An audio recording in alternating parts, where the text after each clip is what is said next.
No, binubunot na patay na okra. Ayun binubunot na guys, gero. Yung mga okrang patay na. Binubunot na. Ayun patay na yung mga okra. Binubunot na.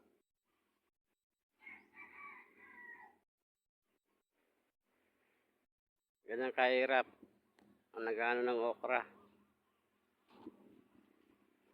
Pagka-harvest, bubunutin na ngayon, patay na matanda na yung okra. Binubunot na, guys, gero. Ayun ang tanim ko, guys, gero. Nabubunot ko na. Tanim kong okra.